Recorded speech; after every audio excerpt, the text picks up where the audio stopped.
Welcome. My name is Farmer Fay. I'm channeling through Pixie. I just wanted to come into his mind. He's been thinking about magic recently, and I wanted to understand his species. I'm more in the Fey realm, as he would like to think of me as, and I like to enter his dreams and play with his mind. Humans are such interesting beings, and I find it fascinating to travel between the realms. Where I'm from, the skies always have rainbows, and it's always a blue sky, even when it's slightly twilight. There's a rainbow feeling in the sky. This is because the dimensions are very different from your human dimensions. You can only sense certain things, but we can feel certain things. We have more senses than you do, and it's quite beautiful.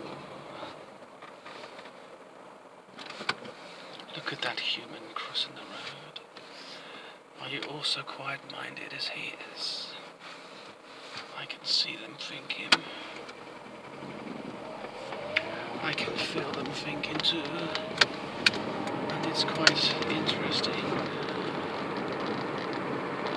He was thinking about what he'd eat tonight. But he had no other thoughts in his head, which was unusual. Often humans betray themselves while they show their inner secrets because their mind chatters, but they just are not aware of it at all.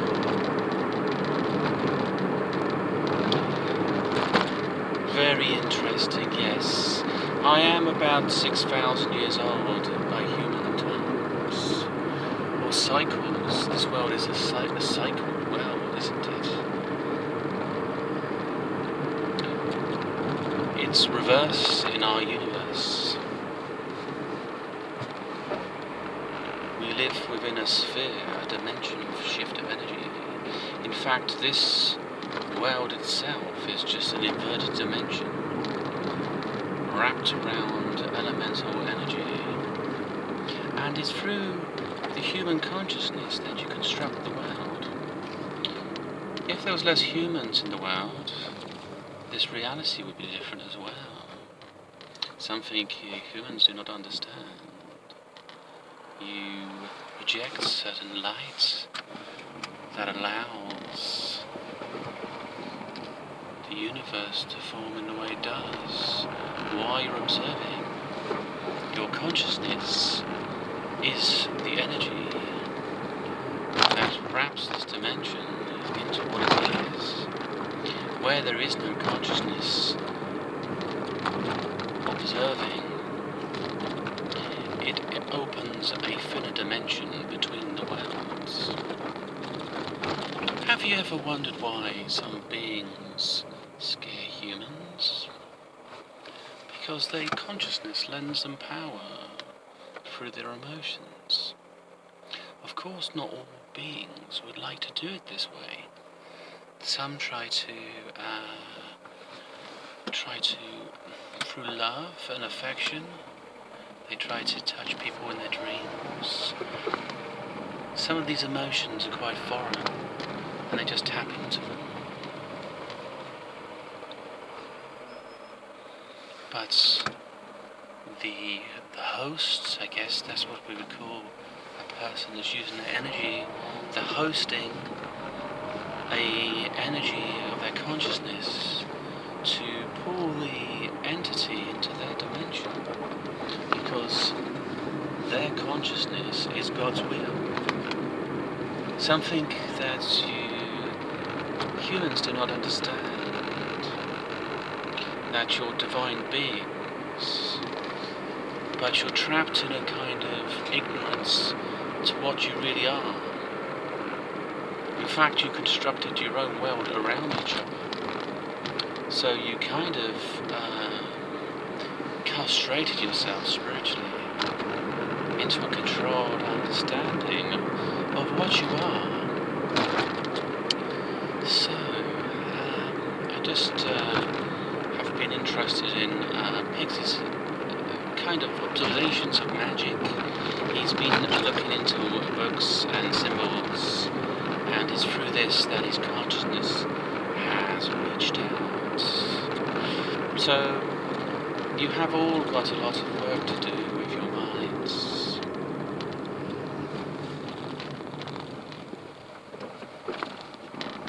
To grow spiritually.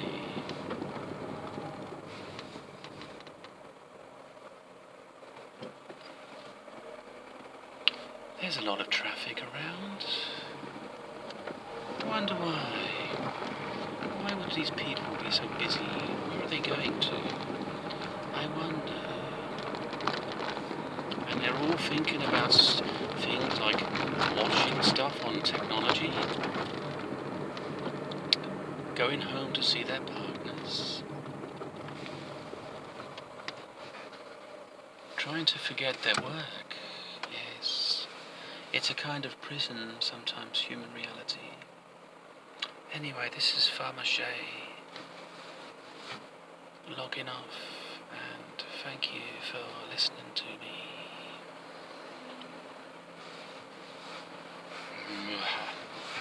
Yeah, I don't want to Piggsy back. That's a bit weird, actually. You kind of have something you sense in your consciousness, and then I just sort of started speaking in a tongue, and then I felt, oh, there's something here, something spiritually to connect with. It's probably because sometimes you're touched by fairies if you care for plants. I've been focusing on some plants like California poppies and things like that, and I haven't really meditated on any plants. I might do that. I might make a fairy altar. I don't want to become a sort of feminized being, but I don't know, it's something like Para-Mentis, or she was using these different names, Faye Marche and stuff like that. I think she just liked the sound of it, and where there's kind of cognitive delay, it's sometimes looking for words that fit into a consciousness. So it's quite interesting how it kind of comes through you, channel. I guess experience allows them to become more adept maybe, more depth to your understanding, and then they would have a better understanding of use of words and stuff like that. I could see this weird dimension. I could see this place. Like it was like it was possibly. I'll tell you what it is. But that would just be nuts. It was like walking upside down in the atmosphere. So it was like. But why would a being like that be upside down? And so it's inside something, inside a globe or something else. But it's a complete reverse. Definitely I can see clouds. I can see it now, actually. Blue skies and clouds. Maybe they just follow the sun around. Yes, one.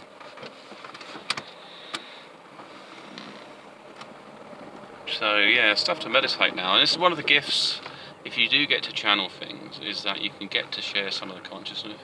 There's nothing malevolent about the entity. It's just not going to cause any harm.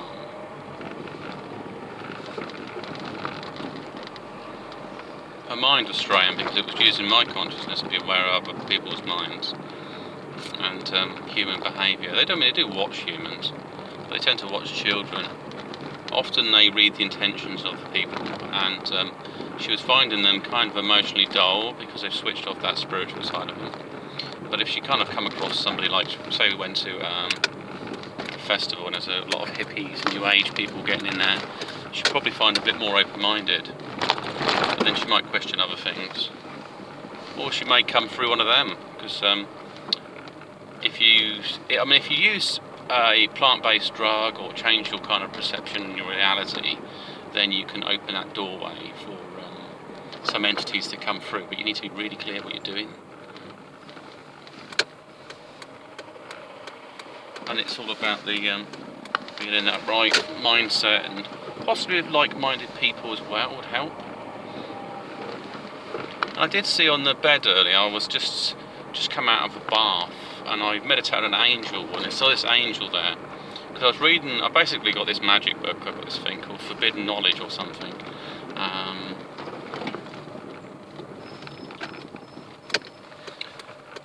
Let's see what it actually says. What does it say? Oh, wait there. The Book of Forbidden Knowledge. Something like part 1 or something.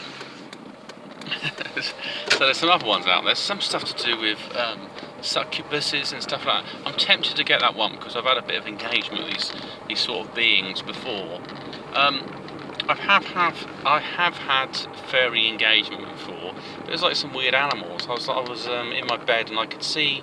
It was like they went through a rabbit hole or something, but it was in my wall, and there was like a mouse, a cat, and there was a fox or something. So these spirits have taken on these weird forms and they just sort of run through. It was like a badger or something. Ran through the wall, which is a bit weird. Yeah, with the angel, there was some stuff about Angel Michael or something, and related to certain astrology. So I was reading about that and looking at some sigil stuff. And I saw something else. Yeah, it's probably Ariel. That's the angels. There's some other angels. I can dig that out. I've got to do it for my Book of Shadow stuff. Maybe that's it as well. So I need to, because most people know about the 4 main angels, but there's also ones going off outside of that as well. There's more than that. And there's also you can summon up a dark angel as well, which is need a lot more power than quite a deep understanding, and also there might be some depending on your belief system, some kind of karma backlash possibly. That's what you do with these dark forces. I have seen it before where it's basically the Solomon stuff's very true, and this is what was removed from the Bible, is that the angels and what they call them, these demons, possibly would be the easiest way of explaining.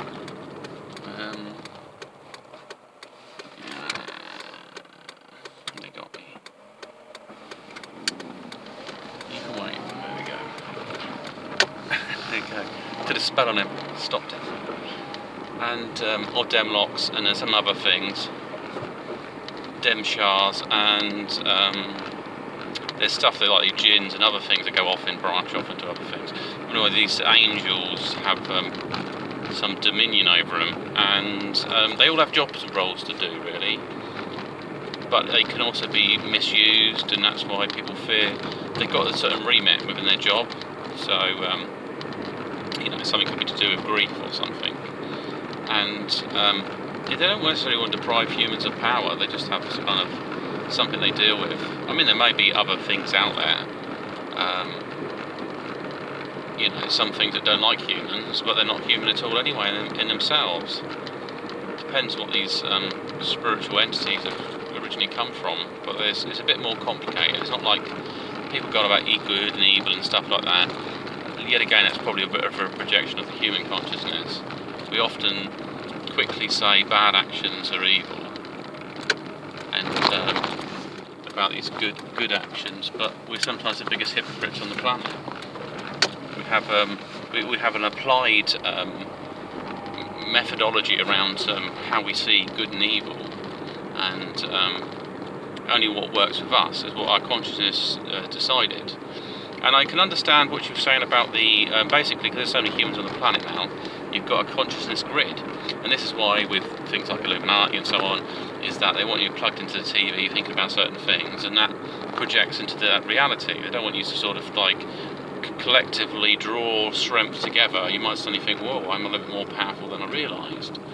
My luck seems to have improved a lot, and it could be because I've tried to sort things out a bit, my affairs, and I'm also working on stuff as well, my personal stuff. I've talked about some stuff that I've gone through, and I think because of that, because you've got to deal with some karma, and that's one of the biggest things. If something goes wrong, is that you might be unresolved karma, and it's because of how you feel and your consciousness, how it understands it. Because for them, maybe a cut-off period or cut-off thing, it's like elastic. They cut it off there and it snaps towards you, so it's backfired on you, and you have to sort of discharge that energy elsewhere to get it off your chest. There's more than one type of fairy realm though. There's some places where it's all twilight. That place looked like I was walking. It's like something, I don't know. Yeah, it's like an inverted atmosphere, and it's walking around. And I guess the Earth's in the middle, but it could be like inner Earth, could be anything in that place. I don't understand it fully. It's you'd have to meditate on it and take it from there really. There's a lot of potential, and I think for my book of shadows, it's going to be about things I can meditate on. You basically create it to fit your personality and stuff. You might put pictures in there and things.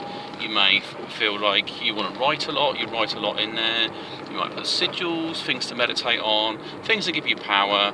You may put a list of spells in there, and they'll be like the sigils that are positive. Like you might put your initials or whatever. You might put something in there to give you some strength, give some energy in there. Because it might be that you've had sickness, you've had stuff like that. Invoking angels and stuff like that. Yeah, again, if you're playing with things, you've got to be in the right mindset. If you're angry, if you're this or that, it may all backfire. And also, if you don't respect things, there's no reason for them to respect you. So that's one of the things. Anyway, this is Piggy signing off, and have a great one.